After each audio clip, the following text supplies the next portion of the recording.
Kalau kita menyadari bahwa penginjilan itu bukanlah suatu panggilan, tetapi suatu keharusan bagi setiap orang yang dipanggil menjadi milik Kristus, maka sekarang di tempat ini saya akan berbicara hal-hal yang menghalangi kita untuk menginjili.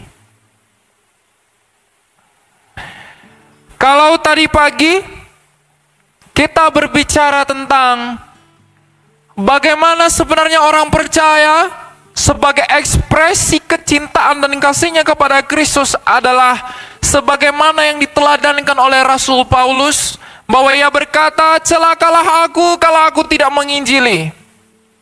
Karena penginjilan bukan tentang suatu panggilan, tapi penginjilan adalah keharusan bagi orang percaya. Mengapa Rasul Paulus begitu semangat? Mengapa ia berkata bahwa penginjilan adalah suatu keharusan bagiku? Karena ia melihat sesuatu yang ada pada Kristus yang tidak ada pada hal yang lain, yang kemudian membuat ia berpikir bahwa Kristus, kebangkitannya dan kemenangannya adalah syarat yang satu-satunya dan mutlak di sepanjang semesta ini bagi keselamatan jiwa setiap manusia. Seorang Paulus yang adalah rasul yang begitu mulia, ia orang yang mengerti banyak tradisi Yahudi, ia mengerti banyak kepercayaan orang Athena, ia berhadapan dengan kekaisaran Roma, ia mengerti ada begitu banyak dewa, ada begitu banyak Tuhan orang Mesir, ada begitu banyak Tuhan orang Tionghoa, ada begitu banyak Tuhan dan dewa bangsa Arab, ada banyak dewa-dewa di dunia ini. Tapi Rasul Paulus pada akhirnya sadar, ternyata satu-satunya yang tidak takluk kepada kematian itu hanyalah Kristus saja. Semua raja dari segala kerajaan, 4 binatang di dalam kitab Wahyu menyimbolkan 4 kerajaan yang terkuat di semesta ini. Neo Babilonia, Persia, Yunani, dan yang terakhir Roma. Roma adalah kekaisaran yang paling kuat, tapi semua kaisar Roma juga mati di dalam tanah. Semua pemimpin dunia, filsuf Yunani yang terkemuka, semua takluk kepada kematian. Cleopatra sekalipun mati di dalam tanah.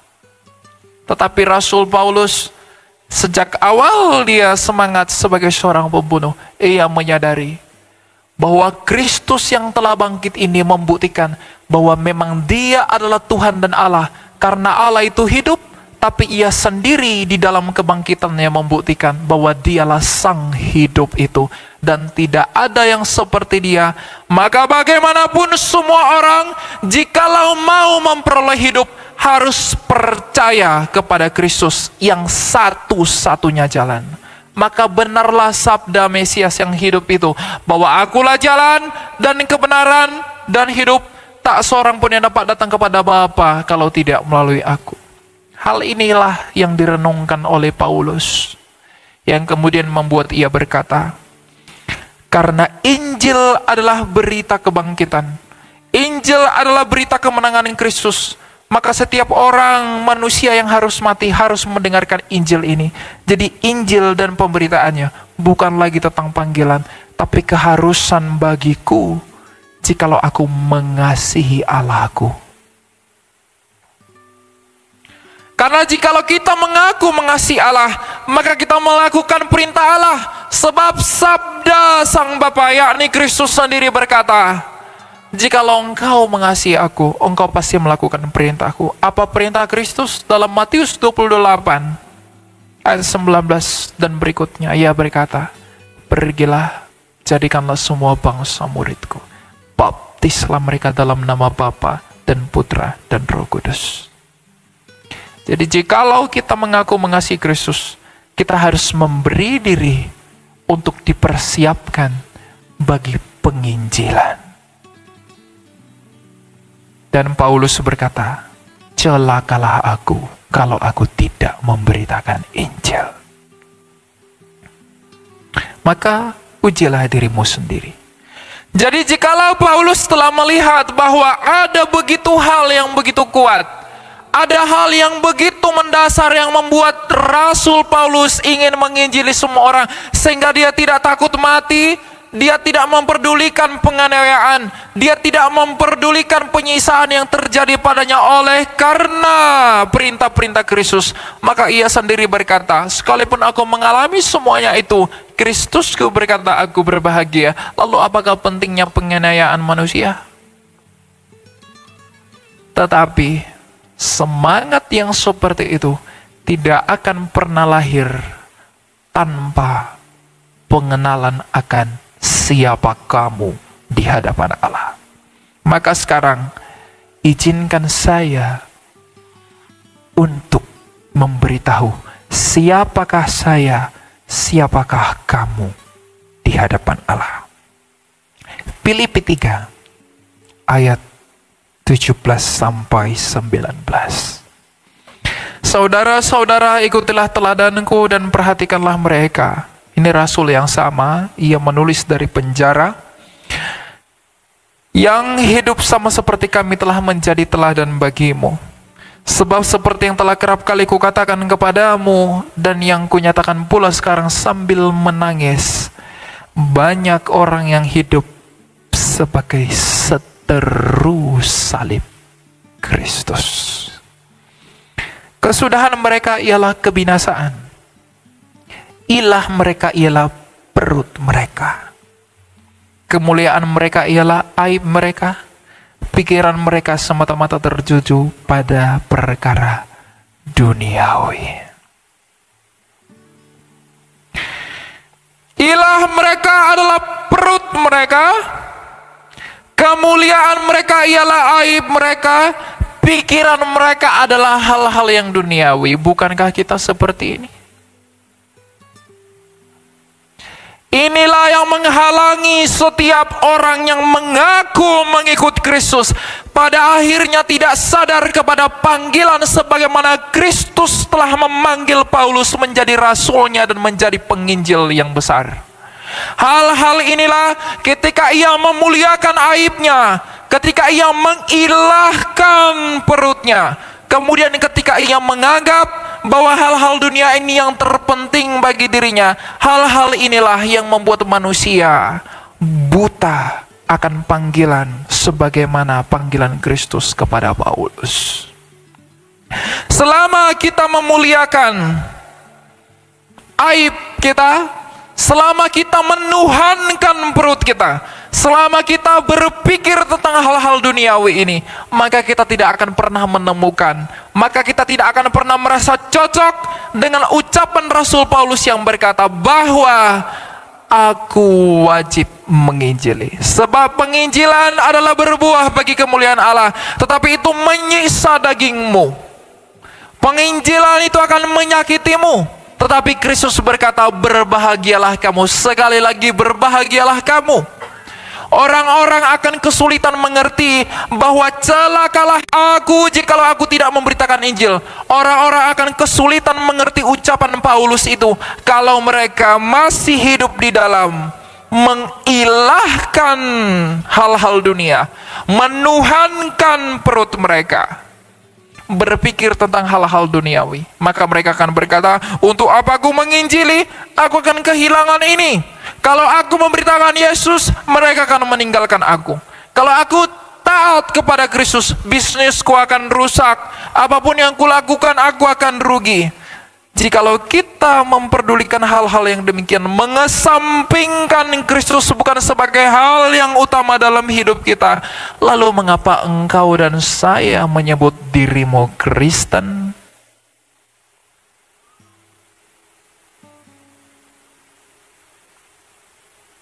Apa arti menjadi Kristen itu? Bukankah banyak orang terlalu pede mengatakan dirinya Kristen, tetapi ia masih menganggap kemuliaanku adalah dunia ini, pikiranku adalah dunia ini, ilahku adalah perutku. Maka demi perut orang menjual Kristus.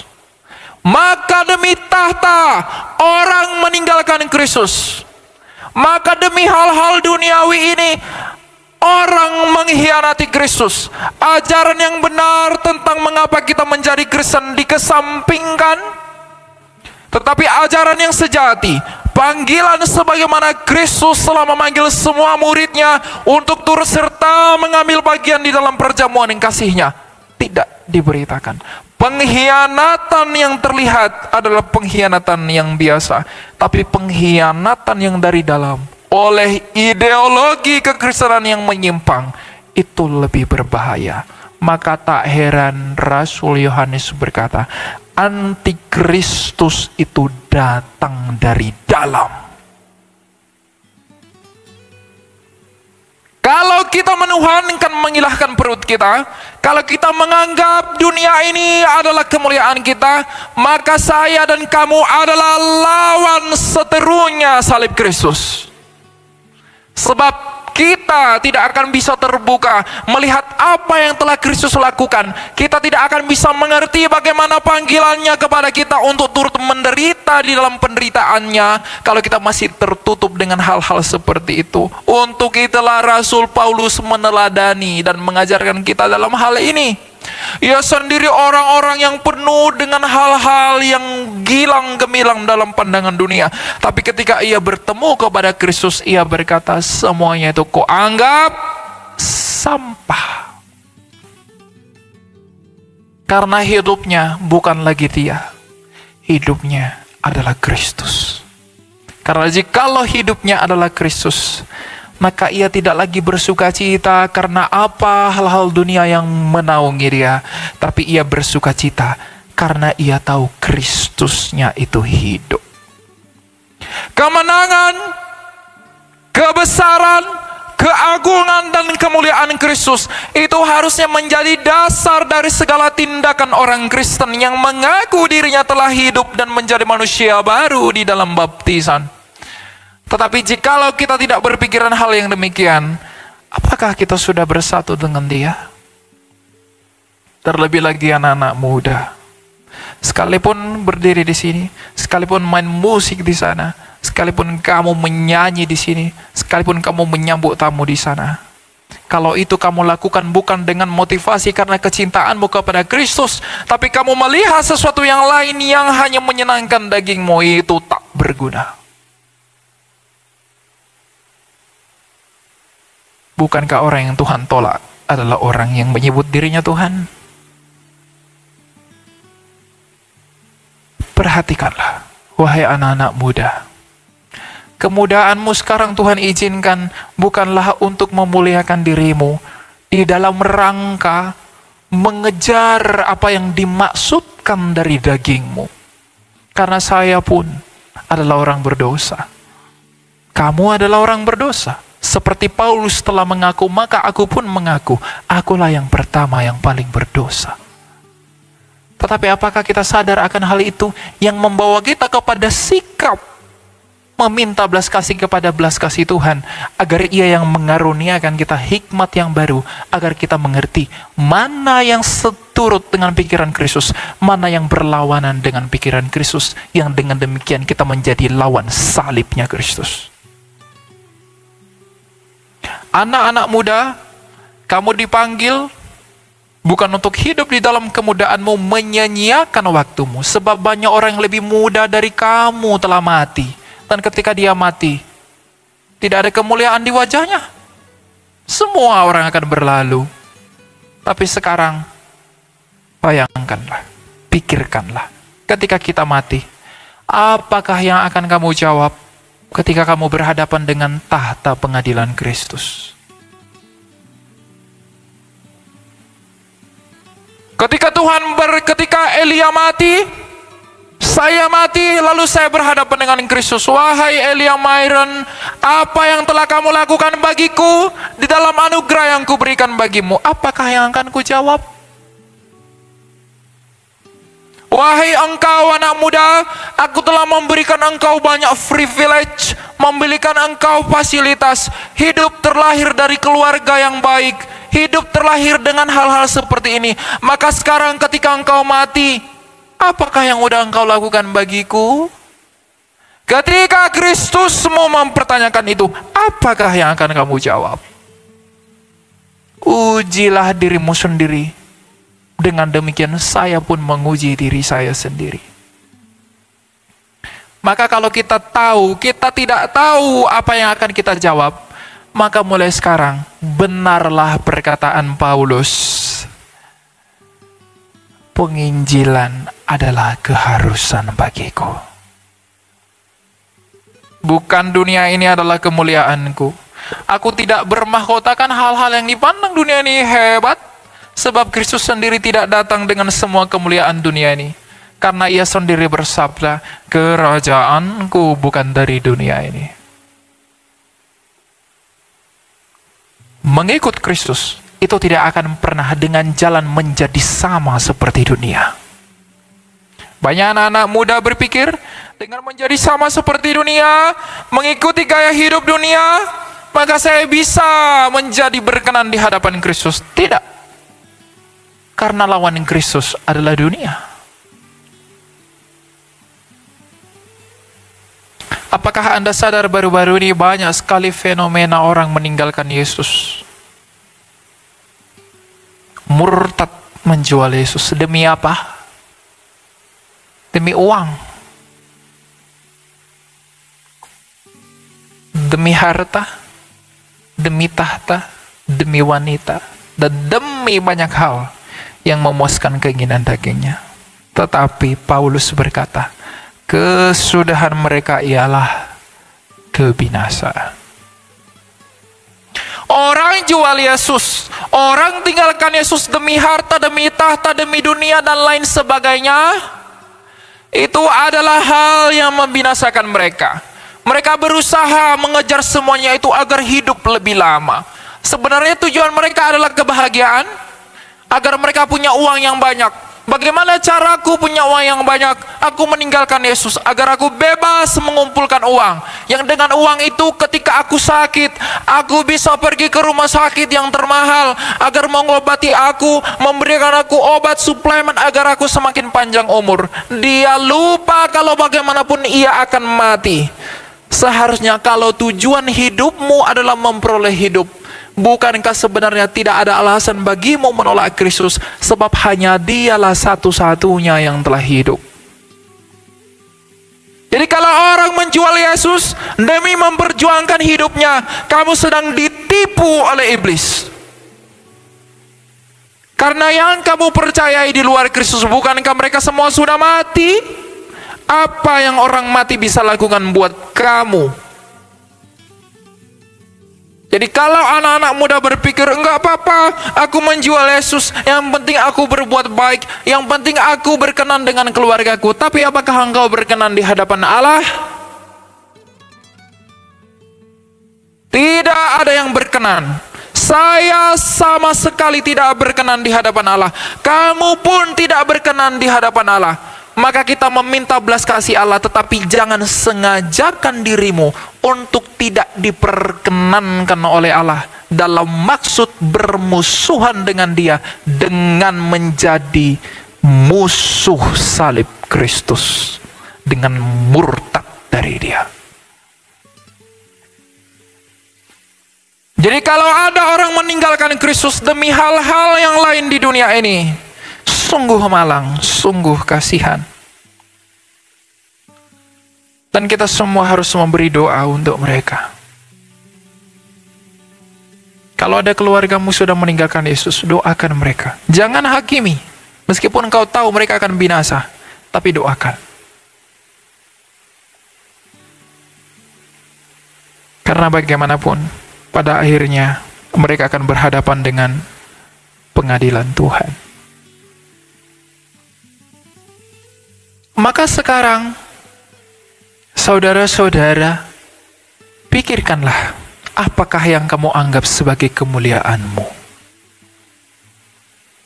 Kamu begitu terobsesi dengan barang baru, terobsesi dengan wanita cantik, terobsesi dengan pria yang tampan, terobsesi dengan uang yang banyak, Tapi apakah kamu pernah terobsesi dengan kemuliaan Kristus? Pernahkah kamu terobsesi dengan kemenangannya itu? Di mana hartamu berada, ke situlah hatimu pergi. Kalau Kristus adalah harta dan kekayaanmu, seharusnya hatimu pergi kepada Dia. Tapi kalau yang lain-lain, ujilah dirimu sendiri. Layakkah engkau dan saya menyebut diri kita Kristen? Jangankan menyebut diri kita Kristen, bahkan lebih jauh, apakah kita layak mengaku sebagai orang yang diselamatkan dengan pikiran yang sia-sia? Roh Allah itu memperbarui akal budi. Roh Allah itu memperbarui pikiran kita ketika kita di dalam Kristus, bukan lagi mengikuti filsafat yang kosong, tetapi mengikuti pikiran-pikiran Kristus. Maka ketika kita mengatakan, aku sudah ke gereja, aku sudah beri persembahan, aku sudah duduk bersama pendeta, aku sudah makan bersama hamba Tuhan, tapi kalau pikiran-pikiranmu belum merelakan dirimu untuk dipanggil oleh Kristus menjadi bagian dari kerajaannya untuk penginjilan dan kemuliaan namanya, mengapa kita terlalu pede menyebut diri kita sebagai orang Kristen? Anak-anak muda, TikTok, Instagram, YouTube, dan semua hal begitu bersemangat melakukan gerakan dan tuntutan tren. Di TikTok sekarang lagi tren velocity. Semua orang berusaha memainkannya, bukan? Tanyakan pada dirimu, apa motivasimu melakukan itu? Oh, berarti kalau sama si alien ini berarti nggak bisa melakukan apa-apa. Bukan begitu. Pikirkanlah, kalau kamu begitu semangat membuat konten, kamu begitu semangat, begitu bersuka cita karena gerakan-gerakan yang putus-putus itu, kamu sangat bersuka cita karena itu.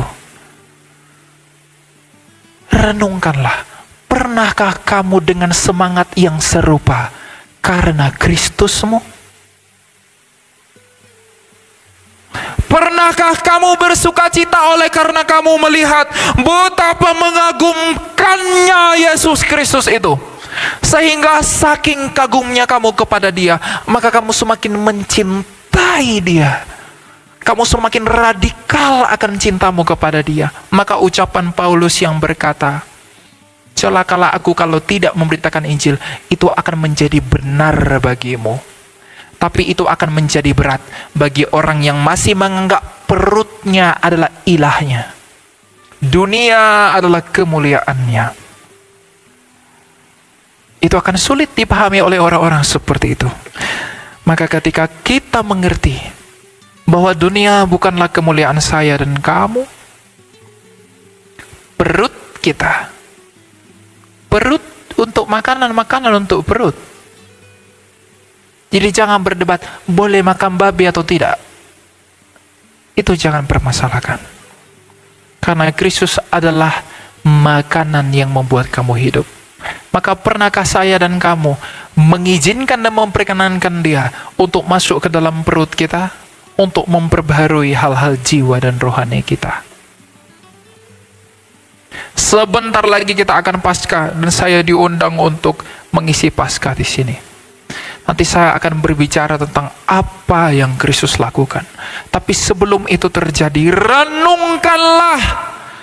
Sebelum Ia terpaku, sebelum Ia menggenapi semua tuntutan kitab suci dan nubuatan para nabi, bukankah Ia terlalu hebat?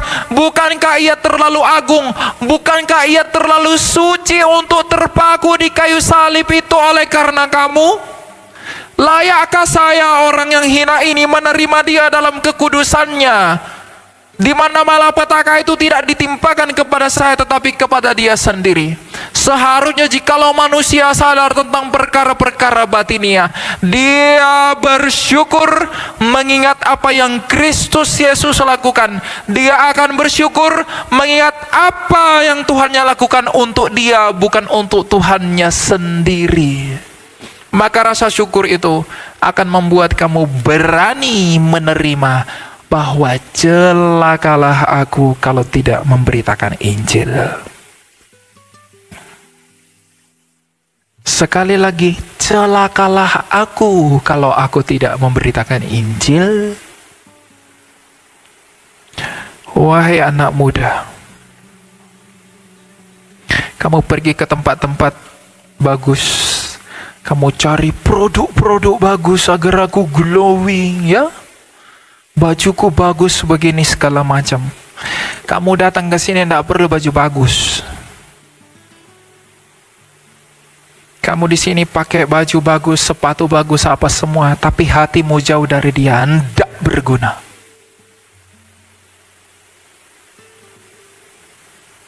Ya, tidak berguna. Bukankah begitu saleh penampilan Farisi? Bukankah begitu kotor penampilan Petrus karena ia nelayan ikan? Tapi siapakah yang diperkenankan dari keduanya?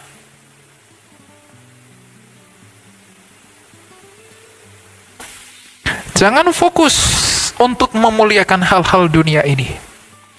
Tapi fokuslah tentang apa? Pulang dari sini, masuklah ke kamarmu, berdoalah kepada Tuhan. Katakanlah, Tuhan, apakah yang akan kujawab di hadapan pengadilan-Mu ketika aku mati? Ingatlah selalu akan kematian kita, agar kita tidak bermain-main di dalam setiap langkah. Kalau kita mengerti bahwa betapa cepatnya orang akan meninggalkan kita setelah kematian kita, betapa cepatnya orang melupakan kamu setelah kematianmu, engkau tidak akan mau melakukan apapun selain daripada yang Allah-Mu sukai. Karena setelah kamu mati, kamu hanya berurusan dengan Dia. Maka sekarang, siapakah manusia sebenarnya? Siapakah saya, Elia Myron, sehingga saya harus dilihat oleh Allah?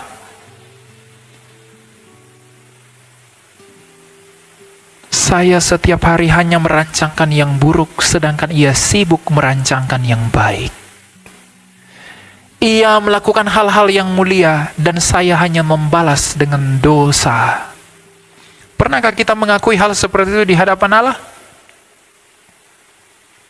Kalau tidak pernah, mengapa kita menyebut diri kita Kristen? Aku menjadi Kristen karena aku ingin menjadi kaya mengikut Dia. Aku menjadi Kristen agar aku memiliki apa yang tidak aku miliki, agar aku memperoleh penghiburan dagingku. Maka kamu tidak mengerti apa makna menjadi Kristen itu. Menjadi Kristen itu adalah dibakar di dalam api oleh iman dan rahmatnya Kristus, agar semuanya murni demi memasuki perjamuan kasih-Nya dalam kekekalan. Iman itu kita gunakan sebagai perisai. Iman itu kita gunakan sebagai estafet, di mana setiap hari kita membawa iman itu menjadi kekuatan kita, melawan hawa nafsu kita, melawan kedagingan kita, melawan pikiran-pikiran yang tidak berkenan di hadapan Kristus. Yang dengan demikian kalau itu terjadi, maka kita sendiri akan berkata, aku tidak peduli pada hidupku karena aku bukan lagi aku, tapi aku adalah Kristus.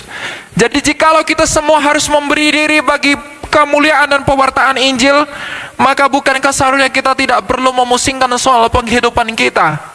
Karena Paulus menasihati Timotius, seorang prajurit yang berkenan bagi Allah adalah prajurit yang tidak memusingkan penghidupannya agar ia berguna bagi komandannya. Maka ini menjadi pertanyaan buat pelayan-pelayan yang di sana, yang di situ, termasuk saya pribadi. Saya menunjuk satu kepada kamu, 3 tangan saya menunjuk saya. Artinya pertanyaan ini buat semua orang. apakah motivasimu melayani Allah? Kalau kita dipanggil untuk menginjili, kalau kita dikatakan oleh Rasul Paulus, celakalah aku kalau aku tidak menginjili, karena itu adalah keharusan bagiku, maka ucapan yang keluar dari Rasul Paulus itu, bukankah seharusnya motivasi kita harus sama dengan motivasi Paulus? Apa motivasi Paulus ketika berkata hal itu? Simple, bahwa hidupku bukan lagi aku, hidupku adalah Kristus. Karena dia tahu kalau hidupku adalah aku hanya akan ditelan oleh tanah. Tapi kalau hidupku adalah Kristus, Kristusku telah menang dari kematian. Ia bangkit sebagai satu-satunya pribadi yang bangkit di sepanjang sejarah alam semesta ini. Artinya hanya dia yang tidak kalah kepada kematian. Maka aku yang mati harus menggantungkan, mempercayakan hidupku kepada dia yang telah hidup, agar aku memperoleh hidup sama seperti dia yang telah hidup itu. Bukankah itu obsesimu, wahai anak-anak muda? Bukankah seharusnya saya terobsesi dengan hal itu? Betapa mengagumkannya ternyata pribadi itu. Betapa besarnya Allahmu. Betapa tulusnya kasihnya. Pernahkah kita kagum kepada Kristus karena hal-hal itu? Atau kita hanya kagum kepada berkat-berkatnya saja? Kita hanya kagum pada hal yang tampak, tapi kita tidak kagum kepada apa yang tidak kelihatan, yang dilakukan secara misteri di dalam kerajaannya. Ia berkata, di rumah Bapakku ada banyak tempat tinggal. Kita tidak melihat itu. Tetapi bukankah hal itu seharusnya mengagumkan kita?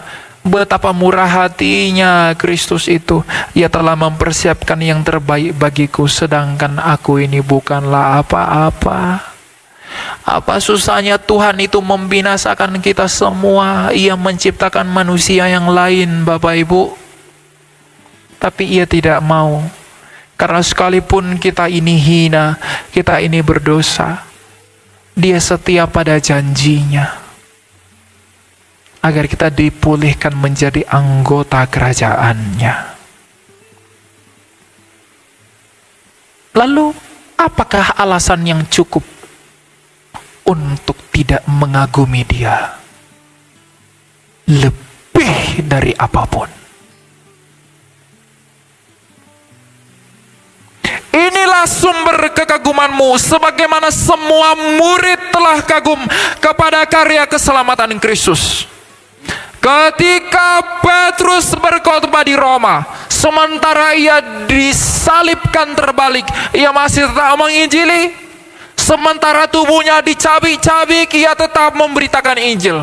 Paulus ketika juga mati martir, selama ia dipersekusi, ia juga memberitakan Kristus. Ketika Bartolomeus dengan demikian, Bapak Gereja Irenaeus, Polikarpus, dan juga Yohanes dan lain sebagainya, ketika mereka memberitakan Kristus, bahkan ketika mereka dianiaya, mereka masih menyempatkan, menunjukkan, mengekspresikan kebanggaan mereka kepada Kristus dengan mewartakan Injil yang mulia itu. Tapi kita sekarang bukan dalam sedang penganiayaan, kita sedang hidup enak-enak, kita sedang hidup nyaman, tapi mulut kita tidak mau memberitakan Injil. Bukankah saya dan kamu seharusnya malu kepada para rasul itu? Mereka sambil dianiaya beritakan Injil, tapi saya dan kamu hanya duduk-duduk di dalam mobilmu, di dalam rumahmu, tapi mulutmu dan mulutku tidak mau memberitakan Injil. Bukankah kita harusnya malu? Lalu kita dengan pede mengklaim apa yang diklaim Rasul itu. Aku akan selamat. Aku mencintai Allah. Sebagaimana Paulus mengatakan, aku mencintai Kristus. Tapi kita tidak melakukan apa yang dilakukan oleh mereka. Apakah kita kesulitan mengerti itu? pasti kesulitan. Karena apa? Karena bagi orang tertentu, dunia ini masih kemuliaannya, perutnya masih menjadi ilahnya, dan dunia ini menjadi mahkotanya.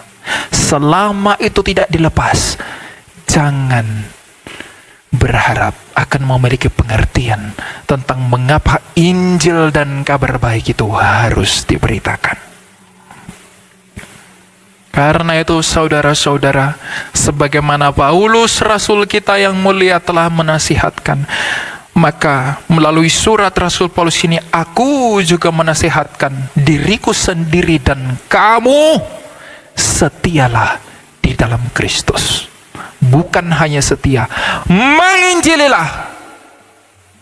Kamu di pemerintahan, kamu di tempat artis, kamu selebgram, kamu tiktokers, kamu apapun yang kamu lakukan dalam hidupmu, kekristenan itu bukan tentang oh my God, Jesus loves you.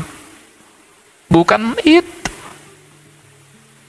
Kekristenan itu kamu akan mati, tapi Kristus datang menjadi kabar Injil sukacita bahwa dia telah hidup. Kamu harus percaya kepada dia agar kamu memperoleh hidup. Itu yang harus kita beritakan. Apakah orang akan benci saya? Bukan akan, pasti membenci kamu, karena mereka itu adalah bagian dari kerajaan yang melawan Allah. Setiap yang tidak terlahir dari Allah akan melawan pemberitaan tentang Allah. Maka tidak heran banyak orang Kristen, para penginjil dikejar-kejar, mau dibunuh, mau dicaci, mau dimaki. Apakah kita tidak sadar betapa banyak orang Kristen Koptik di Timur Tengah telah dibunuh oleh pasukan-pasukan yang membenci Allah? Tapi bagi saya, mereka sangat berbahagia karena Tuhan mengizinkan mereka untuk mati dalam keadaan seperti itu. Doa saya kepada Allah, saya juga pengen seperti itu. Saya mengatakan ini bukan dengan maksud lihatlah saya, bukan. Tapi apa? Cita-cita dari jiwa yang merenungkan betapa besarnya Kristus itu adalah pertemuan dengan Dia dalam kesegeraan. Sama seperti Rasul yang telah mati demi Kristus, maka Tuhan, izinkanlah aku mati di dalam pewartaan-Mu. Kalau kamu belum bersedia, enggak apa-apa. Enggak semua orang dipanggil untuk itu. Dan belum tentu Tuhan izinkan. Tapi setidaknya milikilah pengertian yang benar, milikilah cinta yang benar kepada Kristus, agar ketika penganiayaan itu datang menimpa kamu, kamu tidak murtad meninggalkan Dia. Kalau kamu masih mengilahkan perutmu, kamu masih menganggap dunia, mobilmu, rumahmu adalah mahkotamu. Ketika penganiayaan itu datang, kamu takut kehilangan hartamu. Oh enggak apa-apa, aku sangkal Yesus saja kalau begitu. Aku takut kehilangan semuanya ini. Maka kesudahanmu adalah kebinasaan. Tapi kalau kamu berpikir bahwa Kristus itu kemenanganku, maka potonglah tubuhku. Ketika Irenaeus mau dimakan singa, makanlah aku, enggak apa-apa. Aniayalah aku, karena engkau sedang mempercepat janji Allah dinyatakan dalam hidupku.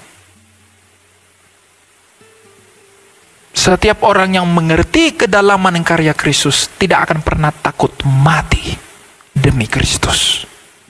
Makanya dalam 1 Korintus 15 Paulus berkata, di manakah sengatmu maut? Orang semua takut mati, pergi ke rumah sakit yang mahal ini semua takut mati. Oh, kita tidak perlu takut mati, tapi jangan cari mati. Tidak boleh. Kata si Elia, mati aja. Kamu nanti keluar dari sini ke depan Plaza Indonesia itu, ada mobil lalu kamu tabrakan dirimu, itu salah. Tapi matilah, bukan di dalam kekonyolan, matilah oleh karena Kristus.